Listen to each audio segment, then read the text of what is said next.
여러분 안녕하세요. 만나서 반갑습니다. 인천광역시 교육청 여름방학 쌤튜브 4회 5번째 강의로 만나 뵙게 된 저는 인천 중산중학교 교사 황인욱이라고 합니다. 만나서 반갑습니다. 네, 이제 여름방학이 점차 끝나가고 있네요. 어떻게 여러분들 여름방학 잘 보내셨나요? 선생님은 이번 여름방학 때 다양한 일도 했지만 굉장히 덥고 습해서 굉장히 힘들었던 기억이 있습니다. 여러분들은 건강히 잘 보냈는지 모르겠네요. 네, 이렇게 여름방학 쌤튜브도 마지막 강의를 맞이하게 되었습니다. 즉 여름방학이 이제 끝나가고 있다라는 이야기일 텐데요. 자, 여러분들 이렇게 여름방학 막바지에도 이렇게 강의를 통해서 쌤튜브 영상을 통해서 이렇게 공부하고자 들어온 친구들 정말 대견하고요. 이 여름방학 쌤튜브를 통해서 여름방학을 알차게 마무리할 수 있으면 좋을 것 같습니다. 네, 오늘 저희가 배울 주제는요, 바로 돌아오지 못한 영웅 6.25 전쟁이라는 주제를 가지고 여러분들과 함께 수업을 해보도록 하겠습니다. 자, 그래서 6.25 전쟁에 대해서도 배울 거고요. 뿐만 아니라 그 전쟁 통해서 우리나라를 지키기 위해서 목숨을 바치셨지만 아직 조국의 품으로 돌아오지 못한 영웅들의 삶도 한번 같이 살펴볼 수 있도록 하겠습니다. 네, 그럼 강의 시작해 보도록 하겠습니다. 네, 우선 선생님의 군 복무 시절 사진을 통해서 먼저 환기를 하고 시작을 해보도록 하겠습니다. 지금 왼쪽 사진을 보시면요, 지금 유해가 이렇게 지금 누워있는 모습을 볼 수가 있죠. 왼쪽에 있는 저 검은색 옷을 입은 사람이 바로 선생님이고요. 선생님은 국방부 유해 발굴 감식단이라는 곳에서 군 복무를 마쳤었습니다. 그래서 선생님이 했던 일은요, 군대에서 이제 6.25 전사자분들을 직접 조국의 품으로 모시는, 그래서 유해를 수습해서 현충원으로 모시고 오는 그런 작전을 수행을 했었습니다. 그래서 실제로 선생님이 실제 작전에 투입되었을 때 사진인데요. 보시면 이게 지금 동굴 속에 지금 유해가 이렇게 누워 계신 것을 우리가 확인을 할 수가 있습니다.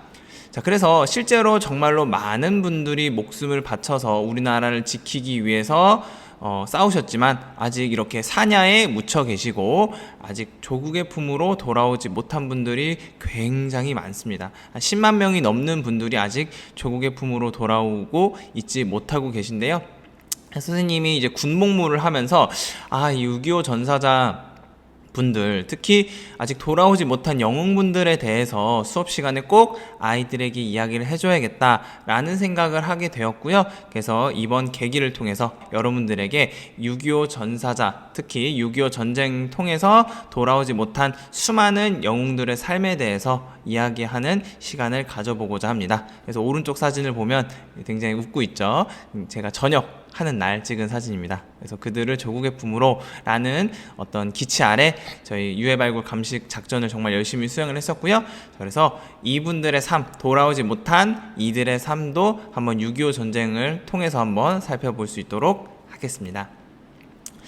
네, 왼쪽 사진을 보시면요, 이게 언제냐면 6.25 전쟁 70주년 행사 때 찍은 사진입니다. 여기 보시면 류영봉 할아버지께서 2등 중사로서 지금 경례를 하고 있는데요. 이게 무슨 장면이냐면 이때 당시에 70주년 행사를 맞이해서 6.25 전사자 송환식이 있었습니다.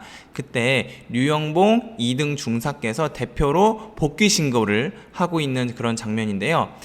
이렇듯 6.25 전쟁이라는 것이 굉장히 동족상잔의 비극이었고요. 굉장히 슬픈 일이었고, 그 다음에 돌아오지 못한 영웅, 아버지, 그리고 누군가에게는 자식, 누군가에게는 가족이었던 이들이 아직 못 돌아오고 있는, 아직까지도 그 아픔이 이어져 오고 있는 것이 바로 6.25 전쟁이다 라고 이야기할 수가 있습니다.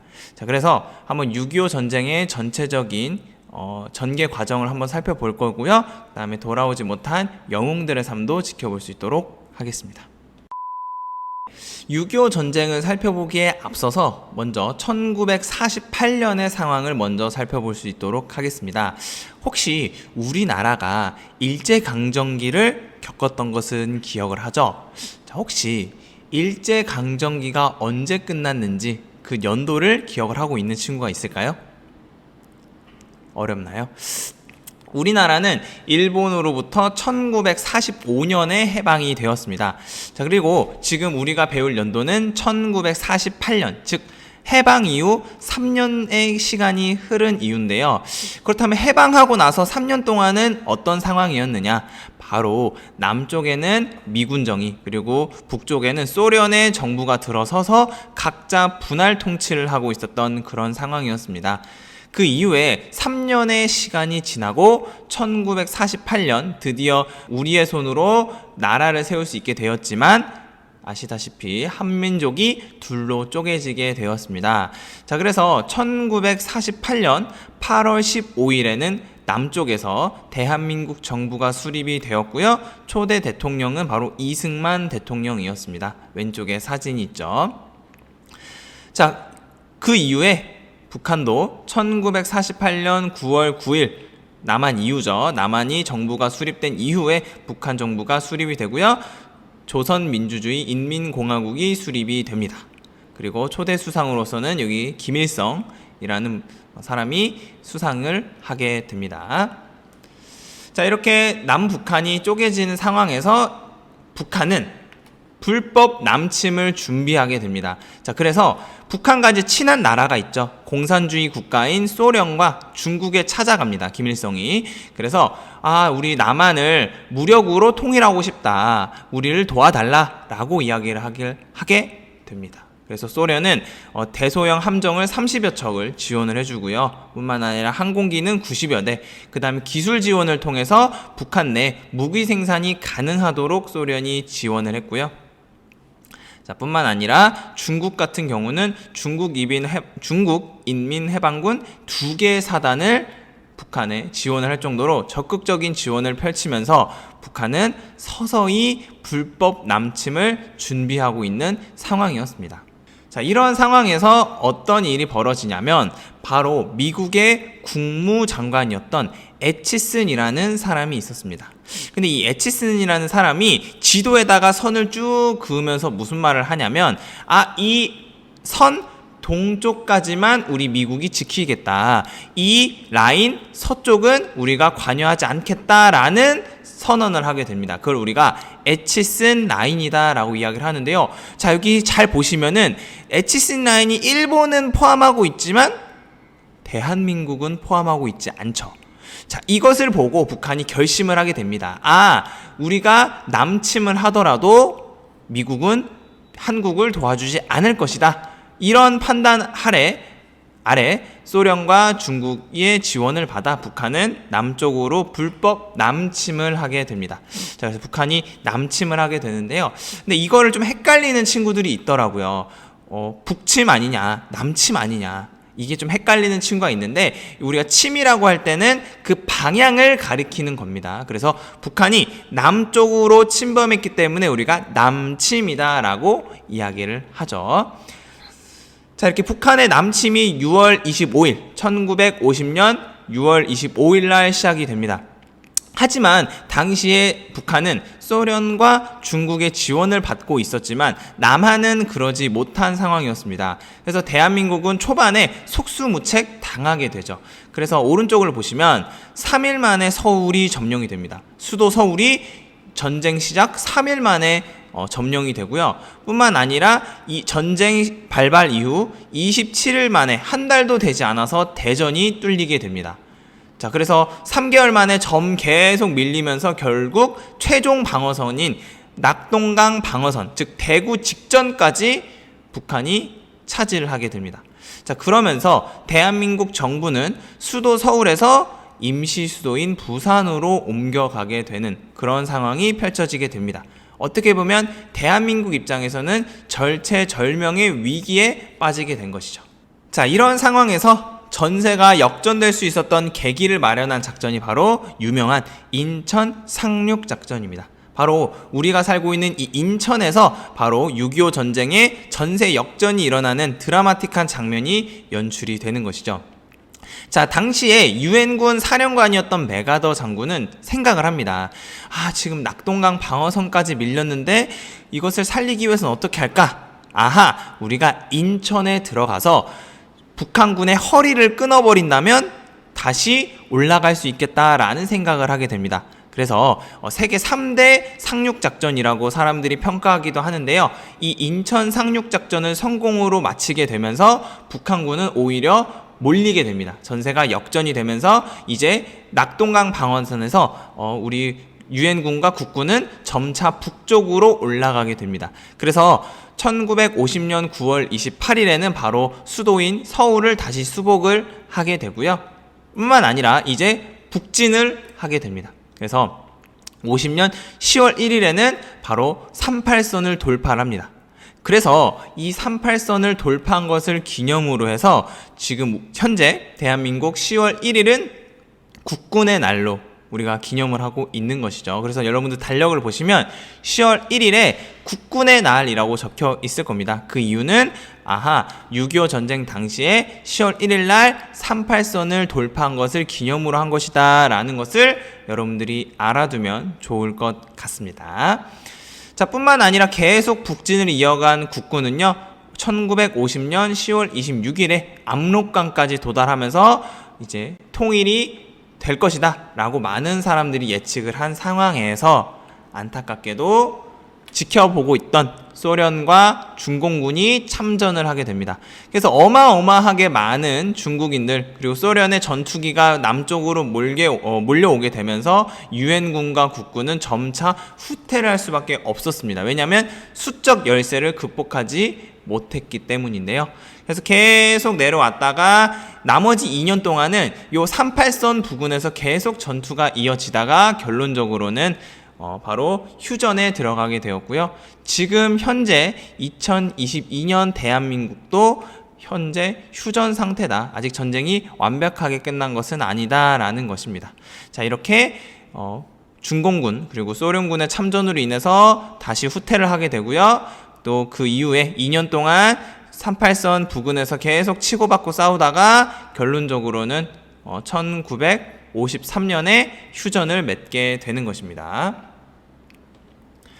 자, 하지만 전쟁은 쉬게 되었지만 아직 조국의 품으로 돌아오지 못한 수많은 영웅들이 있습니다. 자, 그래서 왼쪽 사진을 보시면요.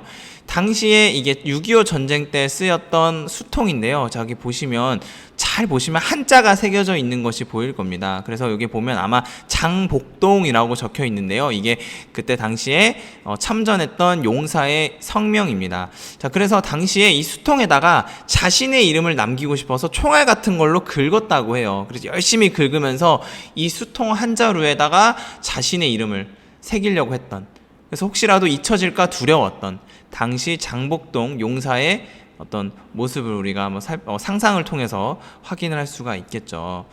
자, 그 다음에 오른쪽은 바로 16살 학도병이었던 이욱은 일병의 편지입니다. 16살도 이때 당시에 전쟁에 투입이 되었습니다. 그 정도로 대한민국은 전쟁에 준비가 안 된 상태였다는 것을 우리가 알 수가 있겠죠. 16살이면 지금 나이로는 중3 정도 되는 것 같습니다. 이 영상을 보시는 분들 중에서도 분명히 중학교 3학년 친구들이 있을 텐데요. 여러분들처럼 어린 나이에 당시 전쟁에 나갔던 이욱은 일병의 편지를 한번 읽어보도록 하겠습니다. 어머님, 이제 겨우 마음이 안정이 되는군요. 어머니, 저는 꼭 살아서 다시 어머님 곁으로 달려가겠습니다. 웬일인지 문득 생추쌈을 재검스럽게 먹고 싶습니다. 그리고 옹달샘에 이가 시리도록 차가운 냉수를 벌컥 한없이 들이키고 싶습니다. 어머니, 놈들이 다시 다가오는 것 같습니다. 다시 또 쓰겠습니다. 어머니, 안녕. 아뿔싸, 안녕이 아닙니다. 다시 쓸 테니까요. 그럼 이라고 이욱은 일병이 편지를 마무리하게 되었는데요. 안타깝게도 이 편지를 마지막으로 이욱은 일병은 전사를 하게 됩니다. 자, 이렇게 현재 장복동 용사와 그 다음에 이욱은 용사는 다행히도 이렇게 조국의 품으로 돌아오게 되었지만 아직도 돌아오지 못한 수많은 영웅들이 사냐에 묻혀 계십니다. 자, 그래서 지금 왼쪽 사진을 보시면 선생님이 이제 유해를 모신 다음에 이제 태극기로 관포를 하는 모습을 지금 표현하고 있는 건데요. 선생님 직접 찍은 사진입니다. 자, 이렇게 아직 사냐에 묻혀 계신 많은 분들이 지금 조국의 품으로 돌아오길 기다리고 있습니다. 자, 이럴 때 있어서 굉장히 국민들의 참여도 굉장히 중요한데요.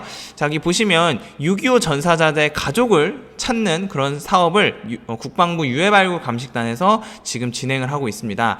자, 그래서 혹시 여러분들이 강의를 듣다가 할아버지, 할머니 또는 어르신들께서 혹시라도 가족 중에 6.25 참전 용사가 있다라고 하신다면 지금 아래에 있는 1577-5625 여기에다가 전화를 하시면은 아무래도 가족을 찾을 수 있는 확률이 높아지니까요. 한번 DNA 시료 채취하는 게 뭐 어려운 일이 아니니까 꼭 참여를 해서 6.25 전사자분들이 가족의 품으로, 조국의 품으로 하루 빨리 돌아갈 수 있도록 여러분들도 한번 주변에 그런 이야기를 들은 적이 있다면 한번 시도해 보는 것도 좋을 것 같습니다. 네, 이렇게 여름방학 쌤튜브 마무리가 되었고요. 여름방학 동안 여러분 강의 듣느라 정말 고생 많았고요. 선생님은 이제 겨울방학 때 강의 3개의 주제를 들고서 여러분들과 만날 예정입니다. 여름방학, 마지막 남은 여름방학 알차게 보낼 수 있도록 합시다. 자, 여러분들 고생 많았습니다. 안녕히 가세요. 안녕.